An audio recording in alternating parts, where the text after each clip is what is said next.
Hi, Jeannette Kingsbury here with the Central Vermont Chamber of Commerce.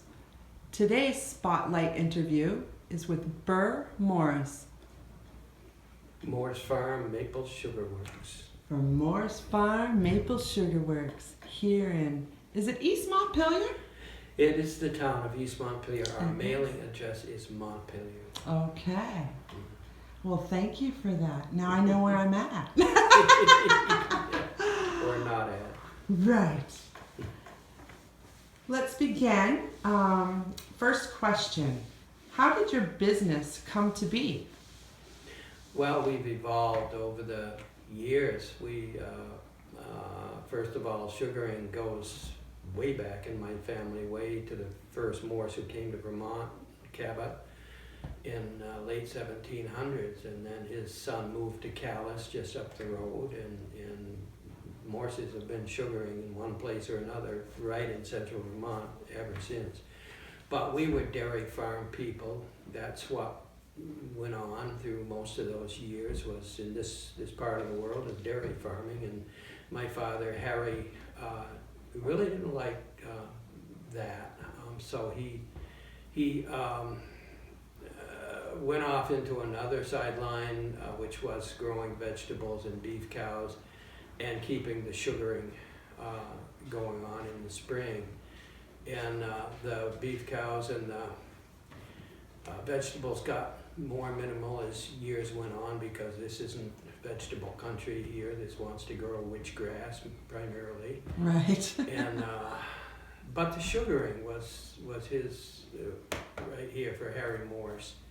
And so he built on that, and we were so close to Montpelier, the capital city of Vermont, that he thought, and he was right, that we could get tourists up here fairly, hopefully easily, Mhm. and by gosh, that came to be. And he'd sometimes go down to the State House and hustle whole buses full of people. Come on up, I got something to show you. And they did, and the word spread amongst those group tour people, and we're getting 400 tour buses full of people here every year, well, except for 2020. Right. You know why that is. But that's incredible. So he just took it upon himself and to be the advertiser and Oh. went down there in person, huh? Yeah, my father, Harry, had charisma. He was a showman. He was an actor. He was a singer. He had the gift. And he passed on back in '99. So, you see what kind of a handicap I work under. But I was able to pick up where he left off and maintain the Vermont feel of the place, and please people, make sure people who came here were pleased they came here. Yeah, kept the family integrity of the business intact. Yeah. Yeah. So, can you tell us about the size of your operation here? Well, our retail store has grown in square footage over the years, because every time we busted at the seams, we build on something else, and to accommodate the huge crush of tour buses in the fall, mostly we had to have room, so we've built and built. It's the size of the business. Well, we're these days, thank God, we have a very active mail order business, a secure website, and a catalog, and it's been so all important in this COVID year. And over the counter, of course, we employ up to 25 part-time people, and then we have a core group of 6 or so full-time people around here. I didn't realize that you had so many employees. Well, they're part-time, so Mhm. it's heavily in foliage season when we have, I've seen as many as 8 tour buses on our Full swing. grounds Mm-hmm. at one time. Some are waiting to come in, some are in, some are on their way out, but it's just like the old circle the wagons in the West days. I've seen this place just circled by tour buses. That's a lot of folks to have So here you at one gotta have time. help. You gotta have help to Absolutely. check those people out and get them what they Mhm. want, which Right. of course is maple syrup. Yeah, the sweet stuff. Yeah. So, like, explain to me your typical day during sugaring season. Well, sugaring has changed. And my son Tommy is, I'm really proud of what he's done. He's modernized it, and that's what I believe is necessary. You don't get out in the woods anymore and gather sap from buckets and really cater to the numbers of people who we have later on coming in to buy syrup. Mm-hmm. You gotta have vacuum, which allows you to make twice as much syrup as you were allowed to with buckets, the old system. And you gotta have reverse osmosis and all these gadgets, which I know nothing about.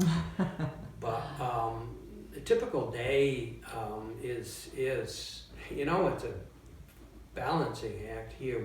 We have people coming to see the process, and we have the technological equipment that doesn't always work right. So we have to balance our act with, yes, this is our sugaring operation. We tell people how it's done. We show them boiling if we're boiling. Mm-hmm. And at the same time, we're, keep it down with the equipment problems. We got visitors.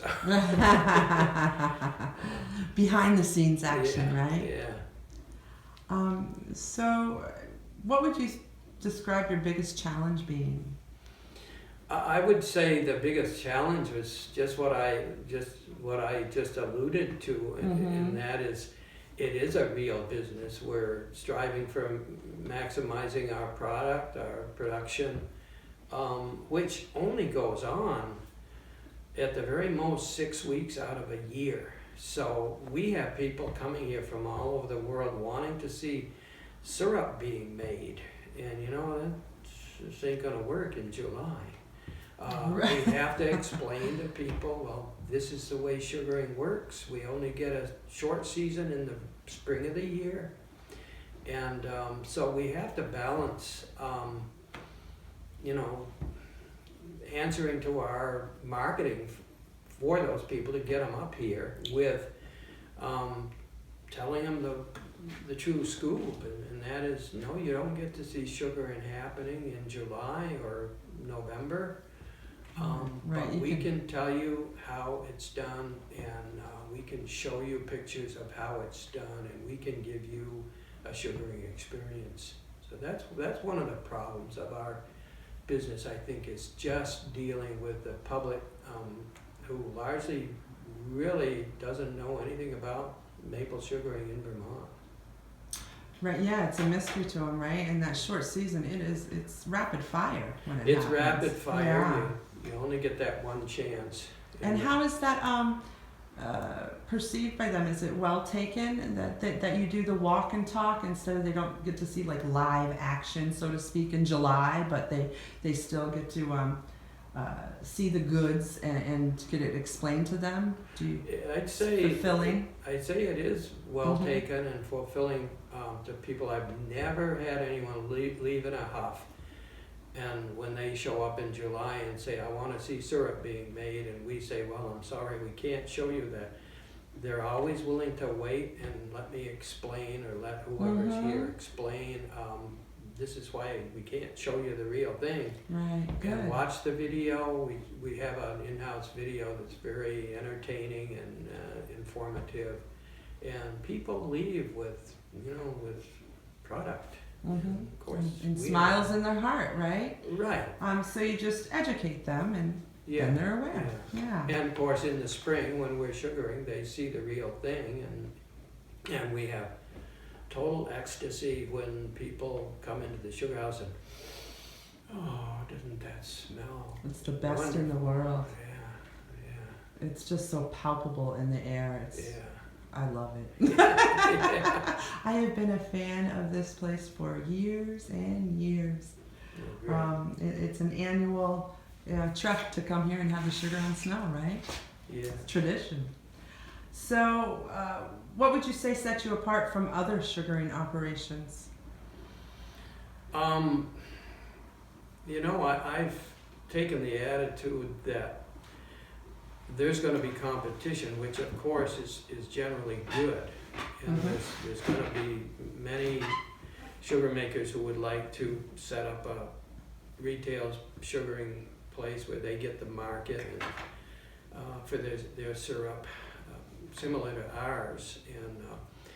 But the one thing that we can do to set ourselves apart from everyone else is to bring things out of my heart. And I have created, I'm no artist, but I've gone into the woods and I've found trees that look like different creatures. And so we have an elephant made out of that a yellow birch wanted to become, and I cut it down and I put it up by the sugar house. And we have one called Picasso. It's a block of wood that has offset eyes and looks like a cow. And, different things. Picasso. I love it. So these are things nobody else can do, and so you got to strive, I think, in this line or just about any other line to be creative and really search your soul for what can make you, me, Burr Morse, Tom Morse, individual in nature, looking as only they can look, and then people will come and they'll like it. What a beautiful attitude.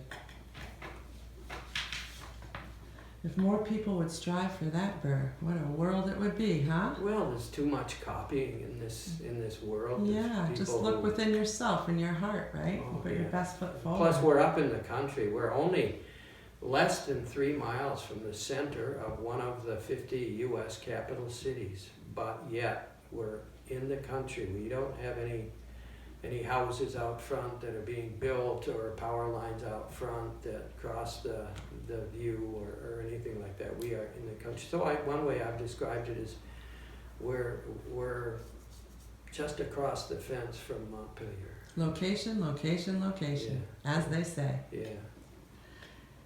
And I guess I'll wrap it up with asking, what do you think you're most famous for? Well, that's the question that bothered me the most, that I didn't know how to prepare for. The answer is I ain't famous.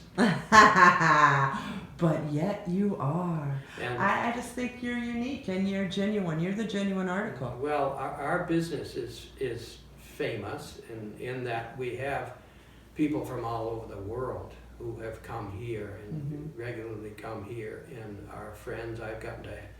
I've gotten friends from all over the country and other countries that I commonly regularly email to and get emails back from them. So we're friends now, and I have I kind of fought my whole life about the idea of being a farmer at Morse Farm, because there were other things I wanted to do with my life, and really, though, here at 73 years old, I'm able to say I've done everything I wanted to do. I've helped to maintain this acreage and keep it open and undeveloped, and I wanted to be a writer. I've been a writer. I had a column in the newspaper, and I've written a few books, and just part of the job. So your tank is full from this life that you created and led. Why did I fight it? I love it. Well, you know what they say, hindsight's 20/20, right? Yeah. Right. Save all that strife you could have. Well, thank you so much for joining us today. It's most appreciated, and thank you for your long-term membership to the chamber. We appreciate you putting your best foot forward always with your community in whatever capacity that you do. And you're very magnanimous and generous, and I've heard plenty of wonderful accolades about you, Burr, and it's a pleasure to be here today. Thank you very much. Jeannette. And thank you for the work you do, the chamber work you do. It's local, local, local. Keep it here. That's right. Think globally, shop locally, right? Right. Local commerce. Long live local commerce. Right. All right. Well, take care, folks.